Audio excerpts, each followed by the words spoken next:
Bienvenue au balado Lanaudière inspirante. Ici, Culture Lanaudière s'entretient avec des artistes de chez nous, de toutes disciplines confondues, pour vous faire découvrir ces acteurs et actrices du milieu culturel dans toute leur unicité. Nous sommes convaincus que vous tomberez en amour avec toute la richesse de la culture lanaudoise. Notre but? Ouvrir votre appétit culturel pour ce qui se fait chez nous. Alors c'est parti!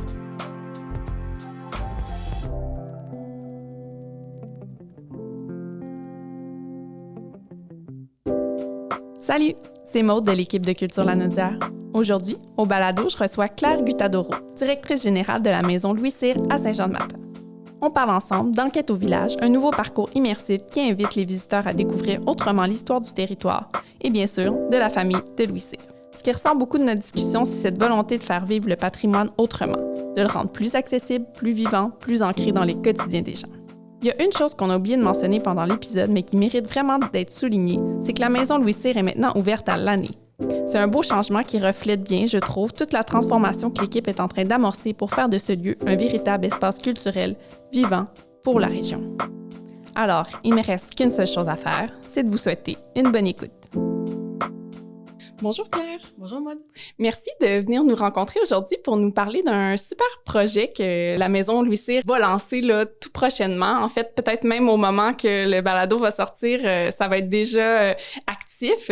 Avant qu'on rentre un peu plus dans ce projet, là, Enquête au village, j'aimerais ça que tu me parles un peu de la maison de façon générale pour les gens qui sont jamais allés ou qui connaissent pas en fait. Est-ce que tu veux m'en parler un peu? Oui, d'abord, je voulais te remercier de nous accueillir ici. On est vraiment ravis de pouvoir venir parler de tous nos projets qu'on mène en ce moment au musée. Mais pour t'en dire un petit peu plus sur la Maison Louis Cyr, il se passe beaucoup de choses en ce moment. On est en mouvement, si je peux dire ça comme ça. On a décidé de remettre l'éducation au cœur de tous les projets qu'on développait. Ce qui fait qu'on a de nouvelles choses à présenter à notre public, aussi bien pour les familles que pour les grands-parents qui viennent avec leurs petits-enfants, les curieux, les passionnés d'histoire, les enseignants avec leur classe aussi. Donc notre mission n'a pas changé. C'est toujours de préserver, valoriser et diffuser l'histoire de Louis Cyr et la culture locale, le patrimoine local dont le patrimoine bâti, puisque la maison est une maison ancestrale. Et à travers cette mission-là, on a 2 expositions à présenter qui sont 2 expositions qui se consacrent à la vie personnelle de Louis Cyr et à sa carrière. Ça englobe plein d'autres sujets vraiment passionnants qui permettent d'avoir plus d'informations sur l'identité culturelle québécoise à laquelle Louis Cyr a participé pour la construire, pour la former, pour créer une certaine fierté parmi la population. On parle aussi évidemment de la manière dont on vivait au 19e siècle dans le Canada français. C'est vraiment fantastique de pouvoir présenter une maison qui est en l'état. Donc, on l'a rénovée au début des années 2010. On l'a ouverte en 2014. Elle est rénovée telle que Louis Cyr l'avait agrandie, décorée lui-même. Pour l'anecdote, quand on a rénové la maison, en enlevant ce qui était sur les murs et ce qui était sur le parquet, cette couche de prelat, on a retrouvé les parquets d'origine, on a retrouvé la peinture d'origine aussi, en grattant les couches de peinture. Donc, toutes les couleurs qui sont sur les murs à l'heure actuelle sont les couleurs de l'époque. C'est très satisfaisant à expliquer aux visiteurs. Tout à fait. Hein? Mais donc voilà, pour les nouveaux projets en cours, on a plein de choses à proposer aux personnes qui viennent nous visiter. On a un carnet d'exploration qui est sorti il y a quelques semaines maintenant. Donc tous les enfants ont la possibilité de recevoir gratuitement un carnet avec des défis, des coloriages, des choses à trouver dans le musée. Ça plaît beaucoup et si vous êtes curieux, je vous invite à venir le découvrir. On a des casse-têtes aussi. Ça, c'est notre méthode pour pouvoir aider les parents à faire la visite avec un rythme raisonnable. Et comme ça, les enfants, quand ils sont allés un petit peu plus vite, ils ont de quoi s'occuper en attendant les parents. Ça fonctionne vraiment très ludique autour du musée. J'aurais envie de te poser, toi, pourquoi tu as eu envie de t'impliquer dans un lieu comme ça? C'est une bonne question. C'est sûr que j'ai une relation particulière à la Maison Louis Cyr. De par mon parcours, ma formation, j'ai commencé avec un baccalauréat en histoire, très classique.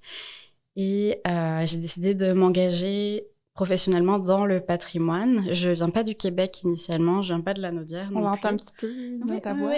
Légèrement. Et donc, j'ai une relation assez particulière avec le patrimoine québécois. C'est vraiment une relation d'apprentissage, de découverte, ce qui me donne une posture qui est assez différente. J'ai décidé de m'engager à la Maison Louis Cyr après avoir travaillé dans différentes institutions muséales à Montréal pour porter cette vision-là de découverte, de permettre de présenter au public le patrimoine local autrement. Et c'est exactement pour ça qu'on développe ces projets-là, qui sortent un petit peu de la méthode un petit peu d'enseignement classique d'une personne à une autre qui va dans un sens unique finalement. Là, l'objectif, c'est vraiment de pouvoir encourager nos visiteurs à apprendre par l'expérience, d'aller pour les casse-têtes, par exemple, d'aller résoudre le casse-tête et puis de découvrir des informations sur le casse-tête qu'ils viennent de réaliser. Pour les enquêtes, c'est vraiment d'aller résoudre des problématiques, des énigmes et comprendre l'histoire dans laquelle ils sont plongés, qui est en partie fictive, mais qui repose quand même beaucoup sur des éléments véritables de l'histoire de Louis Cyr. Donc, c'est une technique d'apprentissage aussi qui fait en sorte qu'on retient bien l'information aussi. On vient pas se gober toute cette information-là puis s'en souvenir après. J'ai l'impression que quand on ressort du musée, on est vraiment comme empreint par cette histoire aussi qui est très marquante pour le Québec, comme tu l'as dit. Je trouve ça super intéressant. Puis allons-y là, dans l'enquête au village que vous avez créé. C'est exactement ça. C'est une expérience immersive, en fait, que vous voulez créer. Oui, exactement. Pour t'en dire un peu plus sur l'idée qui nous est venue en tête, à l'été dernier, on a commencé à développer des trousses pédagogiques pour les écoles. Donc, on s'est formé sur le PFEQ, les enseignants sauront très bien de quoi je parle, pour s'assurer de faire ce qu'il faut pour que ça corresponde et que ça aide le plus possible les enseignants pour apprendre des choses sur Louis Cyr, l'histoire locale ou l'identité québécoise. Pour que ça rentre dans le parcours éducatif. Ouais, exactement.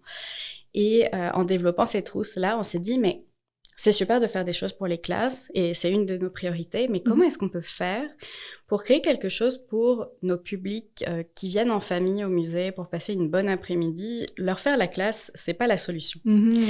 Donc, on a repris ce qu'on a appris en termes de développement pédagogique et on s'est dit, OK, avant, on avait un jeu d'évasion. Ça fonctionnait super bien. Donc, on peut reprendre cette idée-là, la mixer avec nos ambitions pédagogiques pour créer une expérience similaire qui permet vraiment de découvrir un thème particulier de l'histoire de Louis Cyr, mais d'une manière très expérientielle, très immersive. Et donc, on a commencé à réfléchir. On est une équipe très créative au musée, donc les idées, c'est pas ce qui manque, clairement. Et en fait, on est arrivé à Enquête au musée. Donc, c'est un mix entre un jeu de piste, un jeu d'évasion et puis du géocaching. L'objectif, c'est que on part avec un kit d'enquête, avec une grande énigme à résoudre. À chaque étape, on a des énigmes à comprendre, ce qui nous donne accès à une lettre.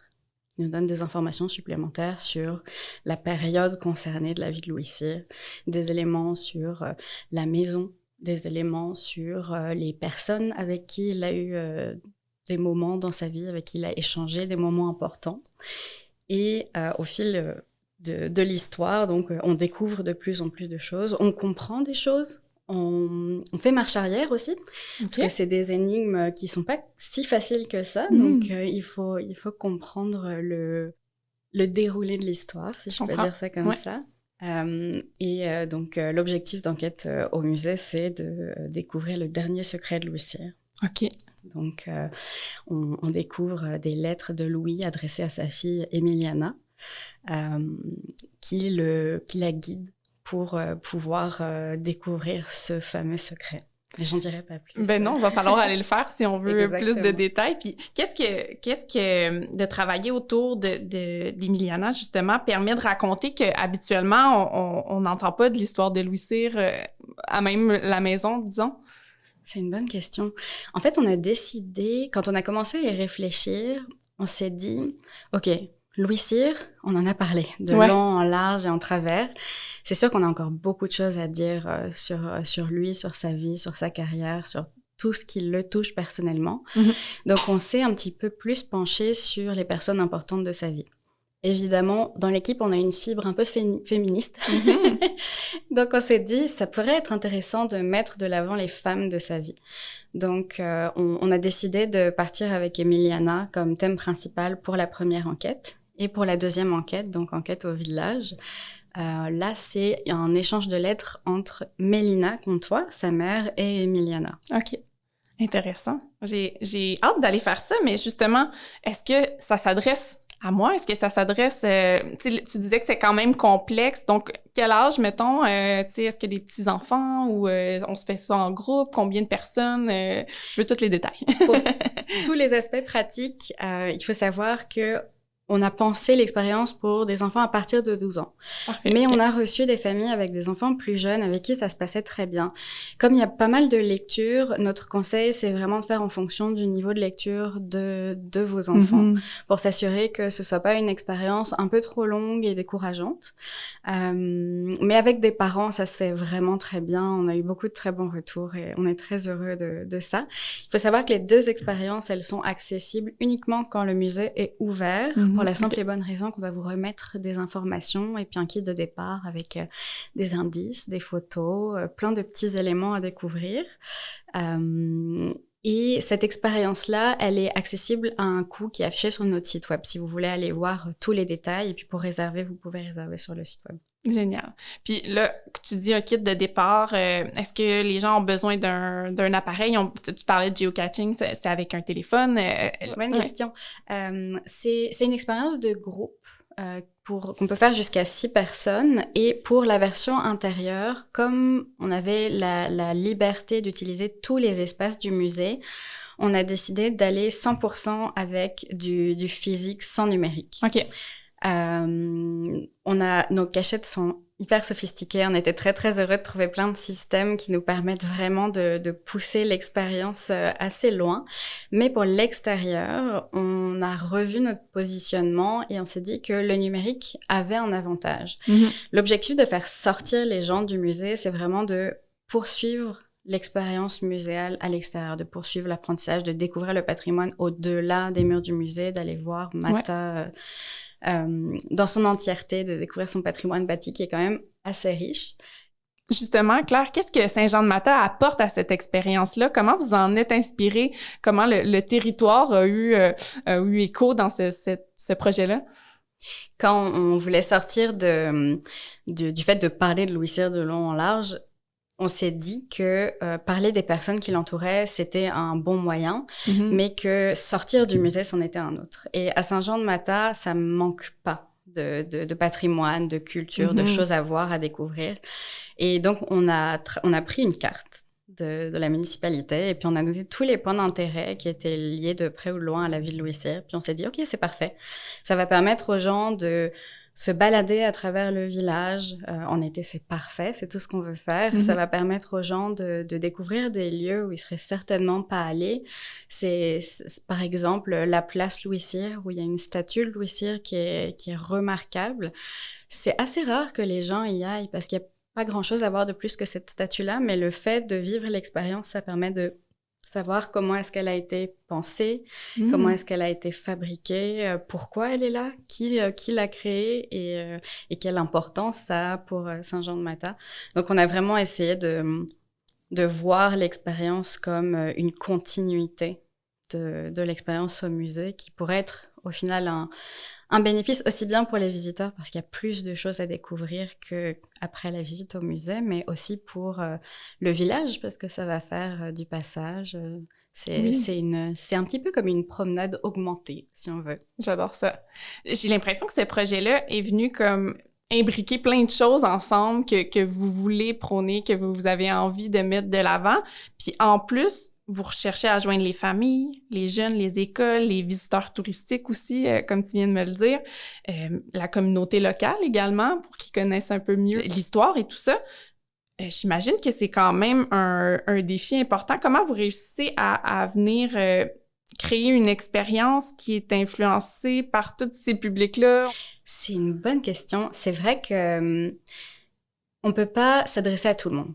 Pour chaque expérience, ça fonctionne pas. Il faut qu'on choisisse un public cible qui est défini pour s'assurer de répondre à ce que les gens qu'on vise cherchent vraiment, puis que ça donne envie de venir, de revenir et puis d'en parler autour de soi.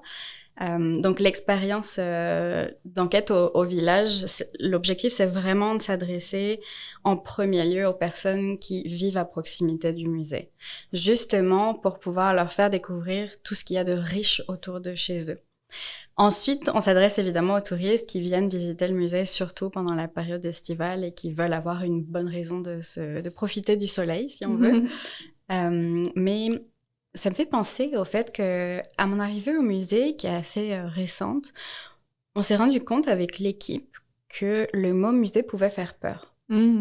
Et pour essayer de sortir de ce sentiment d'illégitimité-là, on a réfléchi à développer des projets qui relèvent plus d'expériences ludiques et de divertissement, sans pour autant ne pas suivre notre mission de valorisation et de diffusion du patrimoine et de l'information culturelle.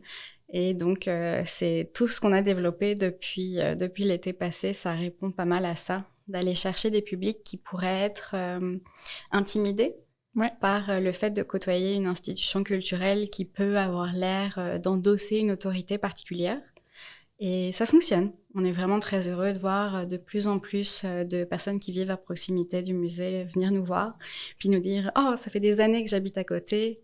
Je passe devant tous les matins pour aller au travail. C'est la première fois que je viens visiter. » C'est un peu notre victoire du jour quand on entend ça. Donc, on le développe autant que possible.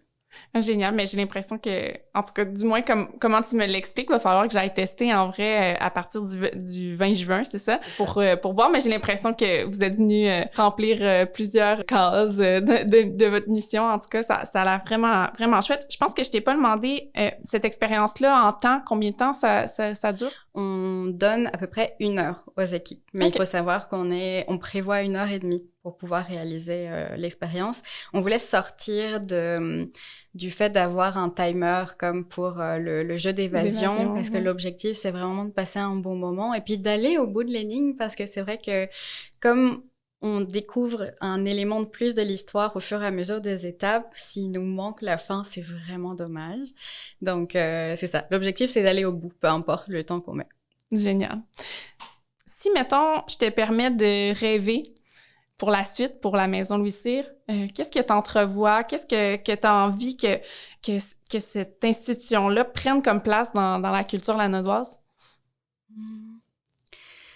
Je nous souhaite de pouvoir présenter au public toutes les facettes passionnantes de la vie de Louis Cyr, de sa famille, de l'histoire de Saint-Jean-de-Matha.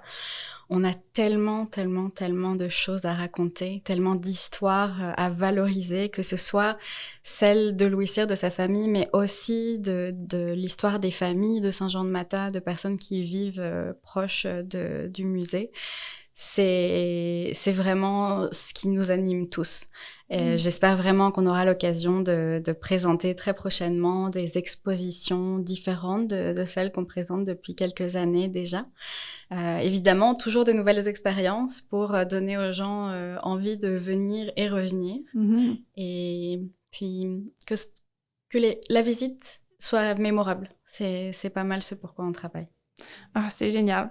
Avant de te laisser partir, je pose toujours la même question à mes invités qui passent par le micro de la Lanaudière inspirante. On leur demande toujours s'ils ont un artiste, un événement, un lieu qu'ils aimeraient faire découvrir à nos auditeurs. Alors, j'y ai bien réfléchi et j'ai décidé que ma recommandation, ce serait le Festival Mémoire et Racines. Oui. Ok, je sais que je peux sembler un peu poche, c'est vraiment... c'est un choix qui a l'air facile, mais c'est un choix qui est conscient et tout particulier pour moi. Comme je te l'ai dit tout à l'heure, je viens pas de la Lanaudière, je viens pas du Québec et... ce qui m'anime dans ce que je fais au quotidien, c'est rendre la culture vivante. Et c'est quelque chose que je retrouve beaucoup dans le festival. Ça m'a permis de développer un sentiment d'appartenance à la culture québécoise, ça m'a permis de la découvrir, ça m'a permis d'apprendre et de la comprendre. Donc, c'est un festival que je chéris beaucoup, qui se rapproche beaucoup de la mission du musée aussi. L'objectif, c'est de permettre de faire vivre la culture québécoise et c'est très important pour moi qu'un maximum de personnes y participent. Pour être honnête, aujourd'hui, quand j'écoute des groupes comme les Trois Accords ou les Cowboys Fringants, je me sens un peu comme à la maison. J'ai même réussi à convertir ma famille l'été dernier. J'adore. Donc oui, le festival Mémoire et Racines, c'est définitivement ma recommandation. Mais oui, puis qui ont une super belle programmation, riche aussi. Donc, on invite les gens à aller faire un tour. Là, j'ai pas les dates en tête du festival, mais toujours au fin juillet, comme 27 juillet ou à peu près, autour de là. Donc, j'invite les gens à aller sur leur site. On a même fait un balado avec eux l'an dernier de la Nodière inspirante. Que c'était la programmation de l'an dernier, mais on peut aller rattraper ça quand même. C'est super intéressant d'entendre l'équipe en parler. On invite surtout les gens aussi à aller à la Maison Louis Cyr. Super activité de vacances, qu'il fasse beau, qu'il fasse pas beau. Il y en a pour tous les goûts aussi, tous les niveaux d'âge. Je pense que Claire, tu nous as fait un beau portrait de ce qu'on peut faire là-bas. Puis pour l'expérience dont tu nous parlais aujourd'hui, Enquête au village, tu parlais de réservation tantôt, donc... Toutes les informations seront disponibles sur le site Internet dès le 21 juin. Génial, un gros merci Claire. Merci Maud, à la prochaine.